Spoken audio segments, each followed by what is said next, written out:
For those of you who don't know, I wrote a book not long ago, How Long Will You Starve? And in my book, I actually talk about my love for the parables in the Bible. I talk about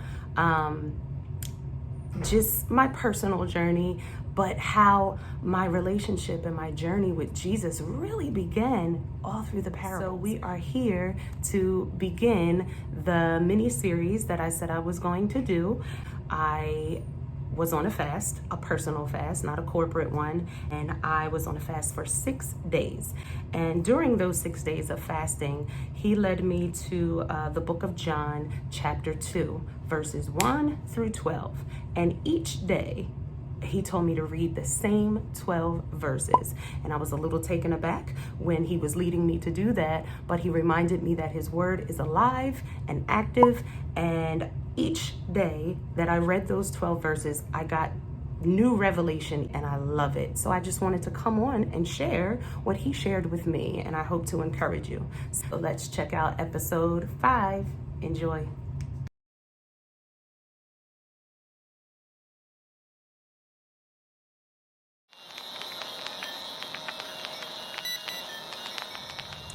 Okay, so on day 5, there were actually several verses that were highlighted.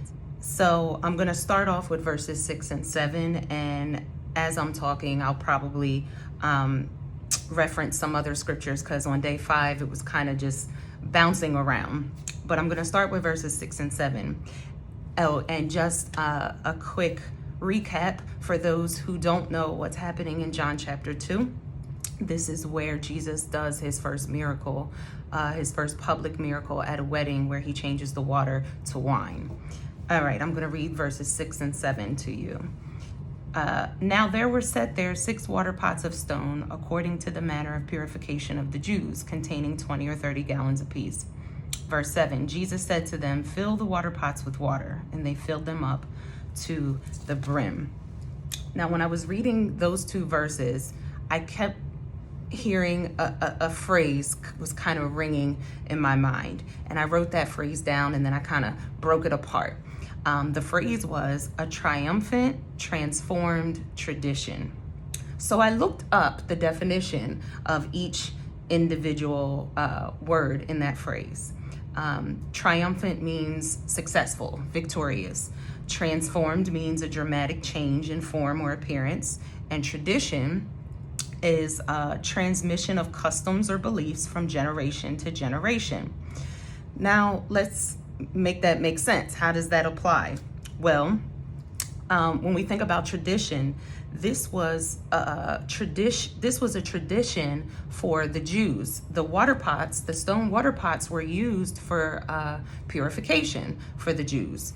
It says that in verse 6. Now there were set there 6 water pots of stone, according to the manner of purification of the Jews.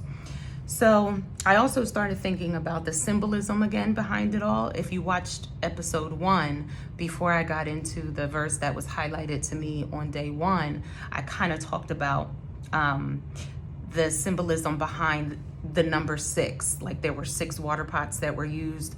The number 6 represents the number of man. But in the moment, his servants, they weren't thinking about that, you know. All they know is that Jesus was asked to make something happen about the wine, and now all of a sudden he's given instructions to the servants to fill up these water pots with water. Can you imagine what they were probably thinking? Because that's traditional for them. They're like, why are we doing that? Like, this has nothing to do with that, because they had no clue. And if we compare that to our present day lives, a lot of times that's how it goes. When Jesus is doing a new thing in our lives and carrying out his plans for our life, when we're in it, a lot of times it makes absolutely no sense. We're like, what are you doing? But in retrospect, when we come out on the other side, it's like, oh, I see how you did that. Wow, it makes sense after the fact. So in this moment, Jesus is making absolutely no sense to his servants. It's like, yo, your mom came and told us that we need wine for the wedding, and you're telling us to fill up these water pots, stone water pots with water. So I'm sure they were a little lost, but they were obedient, and that's key. So back to the symbolism. 6 is the number of man. The wine is symbolic of Jesus's blood that was shed for us. He sacrificed his life for us and shed his blood. And water in the Bible has different symbols, but one of those symbols is it represents the Word of God. He says in his word that he washes us with the water of the word. Jesus is the living word. So when you think about all of that symbolism just right there, 6 being the number of man, that represents us. Him telling the servants to fill the pots up with water, that's representing, just the word of God. And because Jesus is the living word, it represents Jesus.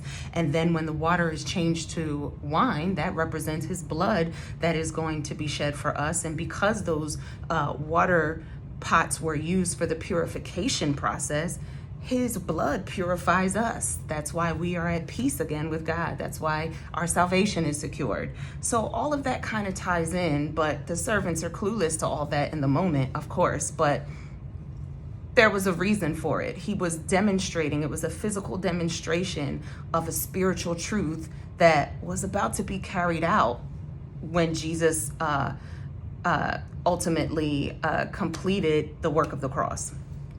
So the phrase that I got when I was reading verses 6 to 7, a triumphant, transformed tradition.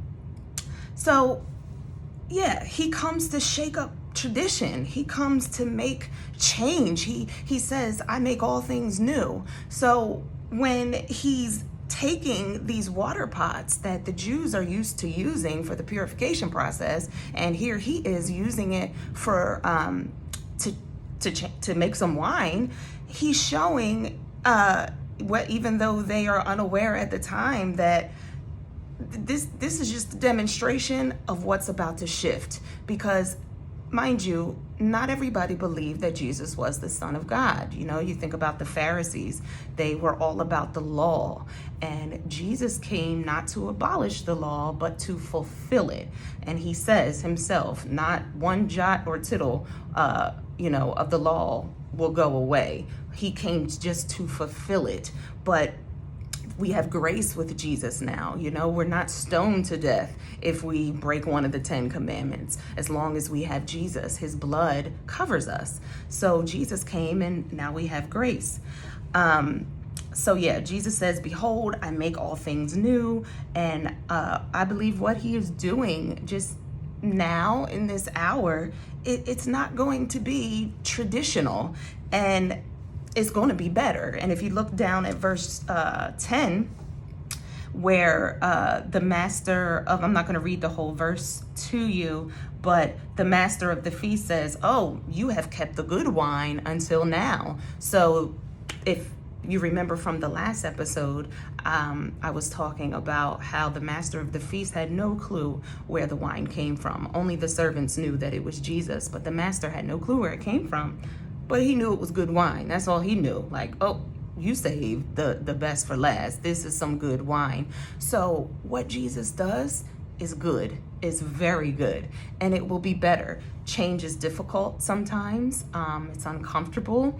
It doesn't make a lot of sense in the moment when it's taking place, but when Jesus' hands is on it, it's good. And I think even today, the work of the cross has been completed, but Jesus is still very much so alive and active in the lives of his people, and he's just doing a new thing. I think we're gonna see in our lifetime just some things being shaken up and changed, and a lot of times that's uncomfortable. It doesn't make sense, but the end result is always, it's gonna be that good wine. So in verses 7 and 8, I'll read those to you. Verse 7 says, Jesus said to them, fill the water pots with water, and they filled them up to the brim. Verse 8, and he said to them, draw some out now and take it to the master of the feast, and they took it. So you see, Jesus gave an instruction, and right after the instruction, the servants carried out exactly what he told them to do. So obedience, that is key. Obedience is activating the hour for the arrival of the new wine, and it will be good. So yeah, be encouraged. God is trying to activate some new wine in our lives. I truly believe that He is doing a new thing. The gifts of God are being stirred up inside of us. He's moving. It may not be traditional. It may not look familiar, but it's going to be some good wine. So yeah, stay encouraged, stay prayed up, and be prepared for this new wine that's coming. And in Psalm 34:8, it says, "Oh, taste and see that the Lord is good." So all this new wine, I declare that it is coming to you, and oh, taste and see, it is good. Pray for me, I will pray for you, and I will see you in the next episode. Bye.